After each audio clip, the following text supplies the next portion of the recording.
요한복음 13장 34절 말씀 함께 외워볼까? 새 계명을 너희에게 주노니 서로 사랑하라. 새 계명을 너희에게 주노니 서로 사랑하라. 너희를 사랑한 것 같이 너희도 서로 사랑하라. 새 계명을 너희에게 주노니 서로 사랑하라.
견디신 예수님, 그 아픔과 고통 견디시며 날 구원하셨네. 그 사랑 정말 감사해. 날 향한 예수님의 사랑, 그 사랑 정말 놀랍고 놀라워. 날 구원하신 그 사랑, 날 구원하신 그 사랑.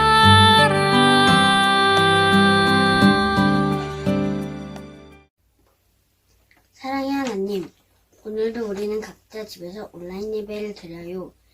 이 시간 이렇게라도 예배를 드려서 감사합니다.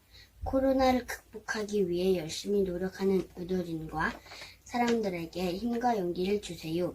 그리고 빨리 교회에서 예배 드릴 수 있는 날이 오게 해주세요. 말씀 전해주시는 목사님과 선생님들과도 함께 해주세요. 집에 있으면서 부모님 말씀 안 듣고 마음대로 한 것 용서해 주세요. 예수님의 이름으로 기도드립니다. 아멘. 샬롬. 우리 유소년부 친구들 지난 한 주간도 잘 지냈나요? 혹시 우리 지난 시간에 배웠던 말씀 기억하고 있나요?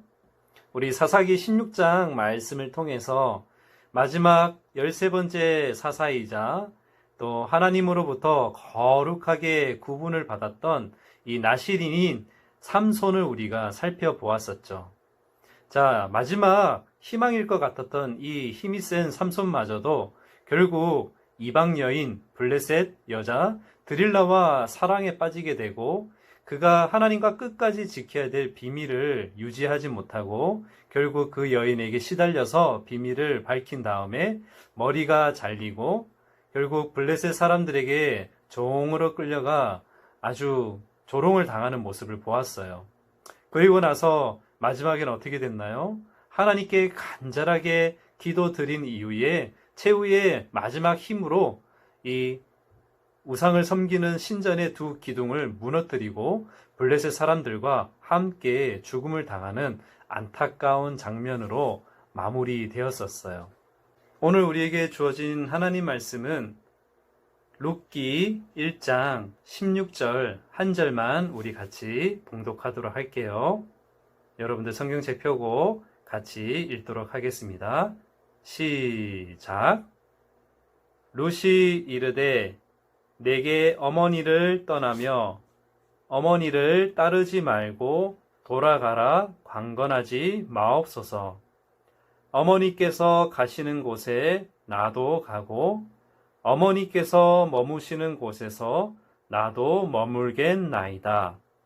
어머니의 백성이 나의 백성이 되고 어머니의 하나님이 나의 하나님이 되시리니. 아멘.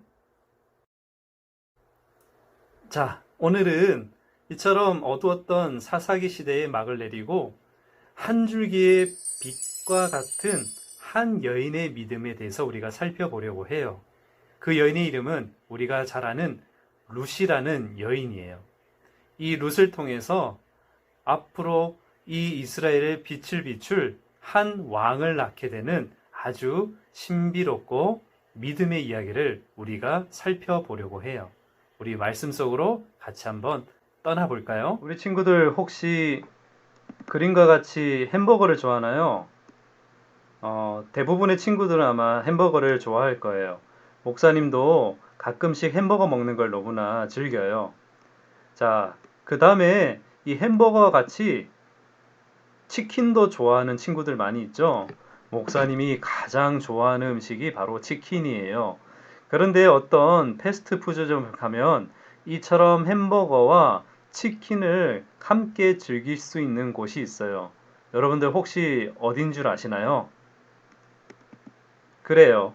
바로 켄터키 프라이드 치킨의 약자인 KFC죠. 여러분들 아마 한두 번은 가서 여기서 맛있는 음식을 먹어 보았을 거예요. 그런데 미국 켄터키 주에 있는 이 패스트푸드 본사에 가면 아주 특별한 금고가 있다라고 해요. 이 특별한 금고는 그림과 같이 매우 두꺼운 콘크리트 벽 안에 숨겨져 있고 이 금고 주변에는 움직임 탐지기가 설치되어 있대요. 그래서 이 금고에 24시간 동안 그 누구도 접근할 수가 없다라고 해요. 도대체 얼마나 소중하고 특별한 것이 이 금고에 감춰져 있길래 이렇게 철저하게 경비 시스템을 갖추고 있을까요? 그 안에 다이아몬드가 있을까? 아니면 엄청 많은 돈이 있지 않을까요? 여러분들 이 안에 무엇이 숨겨져 있을 거라고 생각해요? 이 금고에 있는 것은 다름 아닌 치킨을 만드는 조리법이 담겨져 있대요. 특별한 맛의 비밀을 안전하게 지키기 위해 최첨단 금고를 만들어 그곳에 보관하는 거예요. 여러분, 이처럼 철통 보안과 같은 금고 속에 KFC사의 레시피를 보관하고 있다라는 사실이 너무나 재미있고도 또 충격적인 것 같아요. 여러분들 이 이야기를 들으면서 혹시 우리에게도 이처럼 철통처럼 뚫을 수 없는 금고에 넣어두고 지키고 싶은 것이 있나요? 목사님에게도 있지만 여러분들에게도 동일하게 하나씩 가지고 있는 것이 있어요. 그것은 세상과 바꿀 수 없는 하나님에 대한 믿음이에요. 우리가 가진 이 믿음은 세상과 무엇과도 비교할 수 없을 만큼 귀한 것이기 때문에 어쩌면 우리가 이처럼 아주 강철로 만들어진 금고 속에 이 믿음을 넣어둬야 되지 않은가라고 생각이 들어요. 오늘 이처럼 하나님 앞에 신실한 믿음을 지켰던 한 여인을 우리가 살펴보도록 합시다. 나오미는 유대 땅 베들레헴 출신의 여인이에요. 그런데 베들레헴에 흉년이 들어 고향을 떠나 모압으로 온 가족이 이사를 가게 되었어요. 나오미가 모압 땅으로 이사할 때 곁에는 3명의 남자가 있었어요. 바로 남편과 2 아들이었어요. 그런데 10여 년 세월이 지난 지금 나오미 곁에는 이처럼 2명의 여인만 남게 되었어요. 지난 10년 동안 남편과 2 아들은 모두 죽고 오르바와 룻이라는 며느리만 남은 거예요. 어느 날 하나님이 이스라엘 백성을 돌보셔서 먹을 음식을 주셨다는 소식을 듣고 나오미는 2 며느리와 함께 다시 고향인 베들레헴으로 돌아가기로 했어요. 베들레헴으로 향하던 중에 나오미는 2 며느리에게 말했어요. 너희는 지금까지 나에게 선을 베풀었구나. 이제 하나님이 너희에게 선을 베푸시길 축복해. 그러니 이제 너희도 너희 고향으로 돌아가서 행복하게 살면 좋겠구나. 오르바는 시어머니와 슬픔의 작별을 하고 다시 고향으로 돌아갔어요. 하지만 룻은 어머니를 붙잡으며 이렇게 말했어요. 어머니, 저에게 어머니를 떠나라고 하지 마세요. 어머니가 가시는 곳에 저도 가겠어요. 저도 어머니와 함께 이스라엘 백성이 되고 어머니가 섬기는 하나님을 섬길 거예요. 룻은 모압에서 태어나 하나님을 알지 못하고 단을 신을 섬기던 이방 여인이었어요. 그러나 나오미와 그의 가족을 통해 하나님이 얼마나 좋으신 분인가 알게 되었죠. 그리고 이제 다시 하나님을 모르던 시절로 돌아가지 않고 하나님만 신실하게 믿겠다라고 다짐을 하고요. 나오미를 따라 베들레헴으로 들어갔어요. 드디어 나오미와 룻이 베들레헴에 도착했어요. 룻은 시어머니 나오미를 돌보기 위해 추수하는 밭에 가서 이삭 줍는 일을 시작했어요. 모압 여인인 룻이 베들레헴에서 이삭 줍는 일은 매우 힘들고 위험한 일이었지만 룻은 시어머니를 모시기 위해 최선을 다했어요. 룻이 일하는 밭의 주인은 보아스라는 사람이었는데 그는 나오미의 친척이며 또한 하나님을 신실하게 믿는 사람이었어요. 그래서 많은 사람들에게 존경을 받는 사람이었죠. 보아스는 하나님을 향한 믿음을 지키며 시어머니를 정성껏 모시는 룻에 대한 이야기를 들었어요. 그래서 룻이 자신의 땅에서 안전하게 더 많은 이삭을 주울 수 있도록 도와줬어요. 나오미와 룻은 이것이 좋으신 하나님의 보살핌과 도우심이라는 것을 알았어요. 그래서 보아스를 통해 자신들을 돌보시는 하나님을 찬양했어요. 보아스의 도움으로 아주 많은 이삭을 수확해온 이 룻이 신이 나서 시어머니 나오미에게 보고를 했어요. 그 이야기를 들은 나오미가 얘야, 보아스가 너를 아주 좋게 보았나 보구나. 그는 우리 가족과 아주 가까운 친족이란다. 그가 우리 가정을 책임질 의무가 있으니 그가 너와 함께 결혼을 해서 행복한 가정을 꾸렸으면 좋겠구나 라고 이렇게 이야기를 했어요. 여러분들 오늘 이야기를 이해하기 위해서는 조금 어렵지만 이스라엘의 고엘이라는 제도를 알아야 돼요. 고엘은 기업을 물을 자라는 뜻으로 친족의 의무를 대신해 주는 제도예요. 이 고엘이 있기 때문에 모압 땅에 갔던 나오미의 가족들은 남편이 죽고 또 두 아들이 죽었기 때문에 그 대를 이을 아들이 없는 거예요. 그래서 지금 며느리인 룻과 그리고 가까운 친족인 이 보아스가 함께 결혼을 해서 그 기업을 대신 물을 수 있고 또 그 대를 이어갈 수 있는 제도가 있다라는 거죠. 룻은 나오미의 말대로 그 친족의 의무를 행할 보아스와 함께 결혼을 하게 되었어요. 하나님은 그 가정에 아들을 선물로 주셨어요. 그 아들은 다름 아닌 다윗 왕의 할아버지가 되는 오벳이에요. 하나님을 신실하게 믿은 룻은 왕의 조상이 되는 축복을 받게 되었죠. 또한 이를 본 많은 사람들이 신실하신 하나님을 찬양했어요. 우리 사랑하는 유선부 친구들, 오늘 룻기의 이야기를 잘 들었나요? 이 이방 여인의 룻이 활동했던 시대는 다름 아닌 이 영적으로 가장 어두웠던 사사 시대였어요. 이 사사 13명의 사사들이 하나님에 대한 믿음을 보이지 못하고 결국 하나님을 배반해서 모두 실패로 돌아가는 것을 보게 되었어요.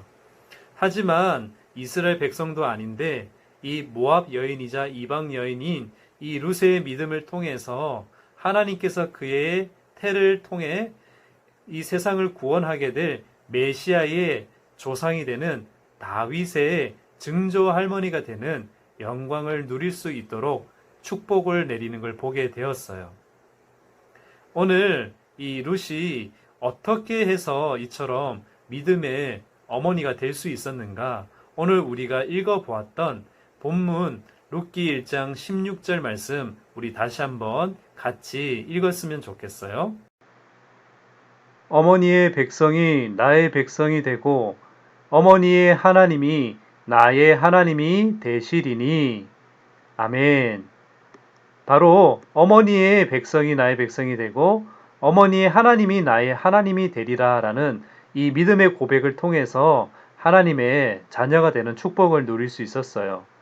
뿐만 아니에요. 오늘 마태복음 1장의 말씀을 보면 이렇게도 기록되고 있어요. 살몬은 라합에게서 보아스를 낳고 보아스는 룻에게서 오벳을 낳고 오벳은 이새를 낳고 이새는 다윗 왕을 낳으니라. 아멘.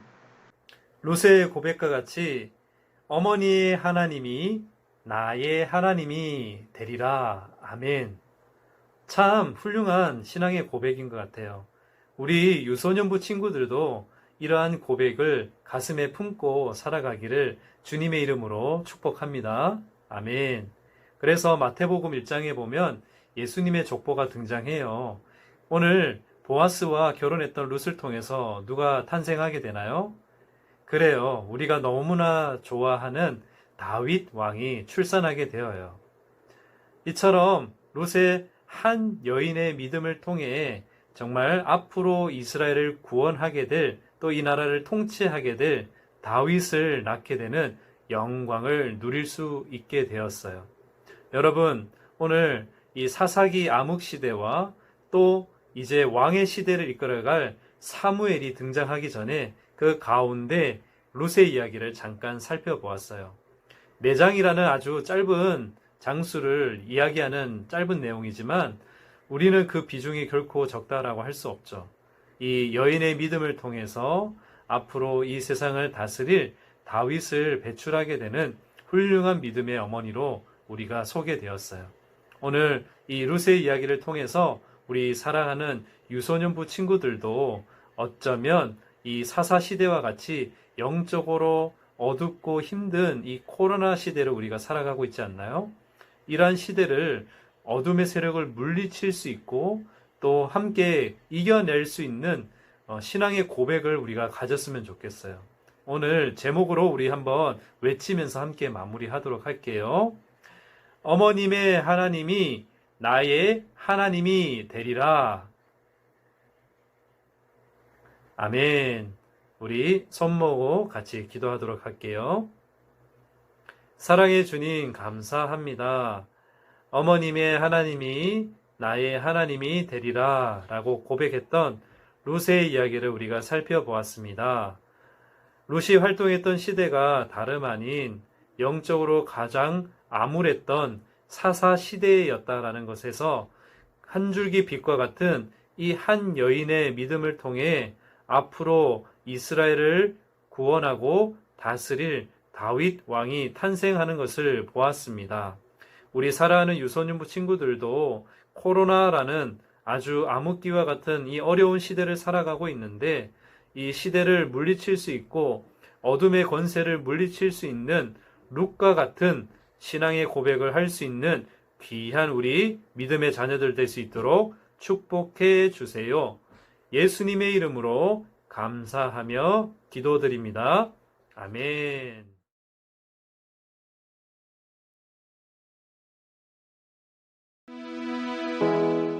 이스라엘에 비가 오지 않아 먹을 것이 없었어요. 유대 베들레헴에 사는 엘리멜렉과 나오미는 두 아들을 데리고 양식을 찾아 모압 땅으로 갔어요. 그런데 그곳에서 나오미의 남편 엘리멜렉과 그의 두 아들이 죽고 말았어요. 결국 나오미와 두 아들의 아내인 모압 여인 오르바와 룻만 남게 되었어요.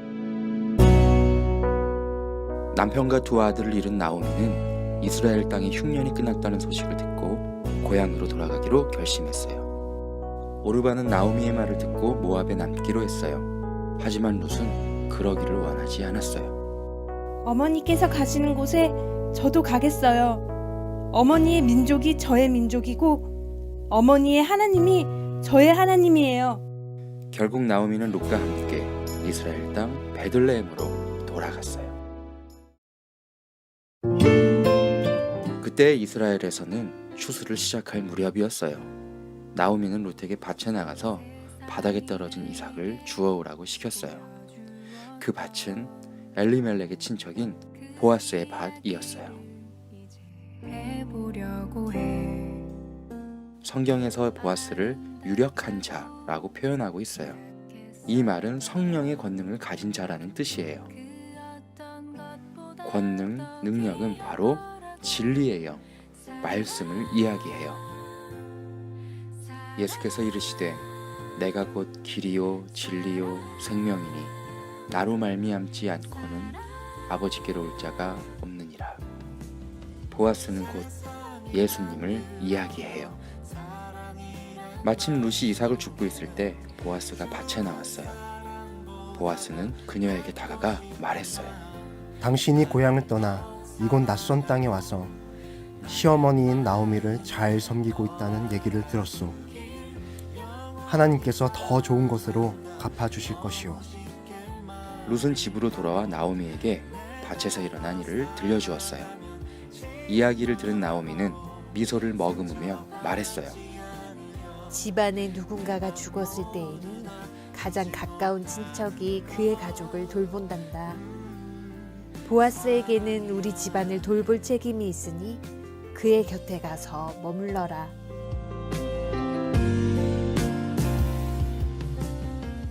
보아스가 나오미와 룻을 돌본다는 것은 엘리멜렉의 형제된 의무를 지킨다는 것이에요. 여기에는 히브리어 고엘이라는 단어가 쓰였어요. 고엘은 구속하다, 몸값을 치르고 도로 찼다 라는 의미를 갖고 있어요. 고엘은 바로 예수님께서 십자가에 못 박혀 죽으셔서 우리를 구원하신 것과 같은 의미예요. 룻은 나오미의 말에 따라 보아스 곁에 머물렀어요. 드디어 두 사람은 결혼하게 되었어요. 이 이야기는 예수님을 상징하는 보아스가 하나님의 자녀를 낳게 하기 위해 룻과 결혼하는 이야기예요. 예수님과의 결혼, 곧 하나가 됨을 통해서만 우리는 구원을 얻을 수 있고 교회는 계속 하나님의 자녀들을 낳을 수 있어요. 룻은 오벳을 낳았고 오벳은 이새를 낳았어요. 이새의 아들은 바로 다윗 왕이에요. 보아스가 룻을 축복한 대로 하나님께서는 이방 여인의 룻에게 다윗 왕의 조상이 되는 축복을 주셨어요.